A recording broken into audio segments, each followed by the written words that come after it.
Question de l'écho, Low. Bonjour monsieur Asselineau. Que pensez-vous de la méfiance qu'entretient l'OTAN envers la Russie et qui met par cela le monde en péril?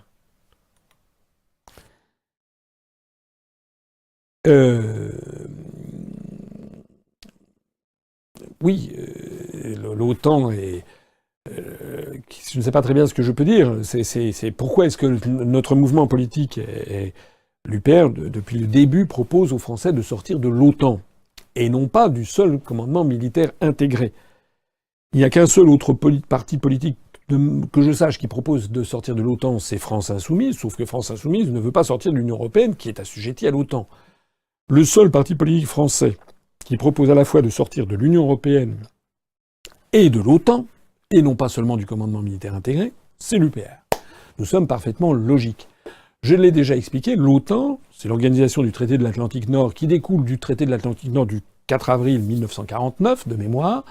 Ce traité qui a été signé donc en pleine guerre froide et qui vise, en fait, qui d'ailleurs est géré depuis Washington.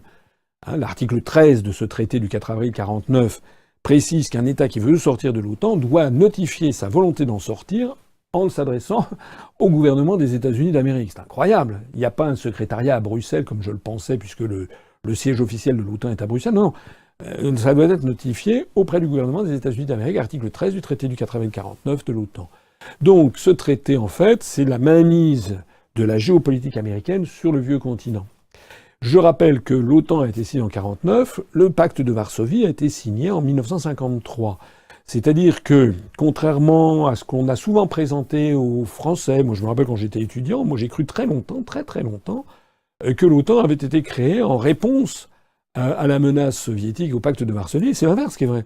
En fait, le pacte de Varsovie s'est créé pour répondre à l'OTAN. Je rappelle aussi que De Gaulle, dans un débat un soir avec Alain Perfit, à l'Élysée, dit « Lorsque le communisme s'effondrera, et l'OTAN disparaîtra ».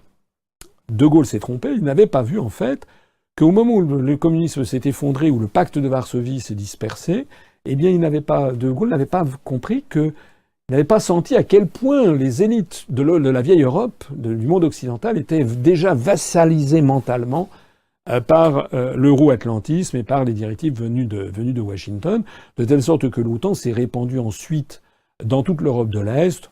Je rappelle le fameux voyage du président George W. Bush en 2001, où il est allé à l'université de Varsovie notamment, et où il a exigé que tous les pays de l'Est nouvellement indépendants de l'Union soviétique, comme l'Estonie, la Lettonie ou la Lituanie, ou bien que les pays du bloc soviétique, mais qui étaient comme la Pologne, la Hongrie, etc., il a exigé que tous ces pays entrent d'abord dans l'OTAN avant d'entrer dans l'Union européenne.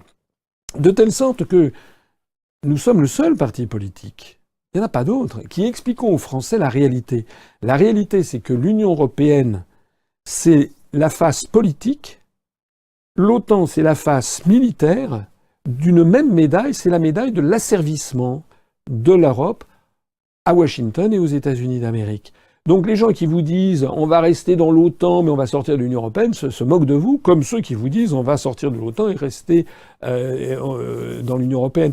Et voilà, on ne peut soit on reste, on est dans les deux, soit on sort des deux. Alors la question de l'internaute était judicieuse. L'OTAN ne vise plus à assurer la paix maintenant. L'OTAN vise en fait à refouler la puissance russe au plus profond du heartland eurasiatique, pour parler comme Samuel Huntington, excusez-moi, comme Zbigniew Brzezinski dans Le Grand Échiquier, c'est-à-dire essayer d'arracher à la Russie, la Biélorussie, mais ça ils sont tombés sur un os, puisque le Bélarus est resté très soudé à la Russie, et puis ils ont essayé d'arracher l'Ukraine à la Russie, et ça a été l'affaire que l'on connaît, qui est toujours en cours d'ailleurs, avec un conflit de basse intensité dans le Donetsk, et donc dans la partie orientale de l'Ukraine, et puis le rattachement brutal de la Crimée à la Russie suite au référendum que Vladimir Poutine a organisé.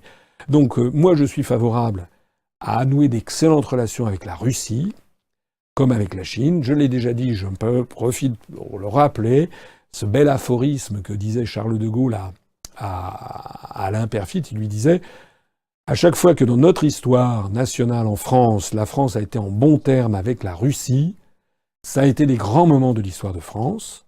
Il remontait déjà à Anne de Kiev, qui s'était mariée avec Henri, premier roi de France, dont le fils avait été Philippe II.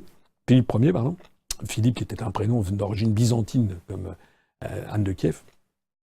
Et De Gaulle disait, à chaque fois qu'on a été en mauvais termes avec la Russie, ça a été des mauvais moments de notre histoire. C'est le cas actuel.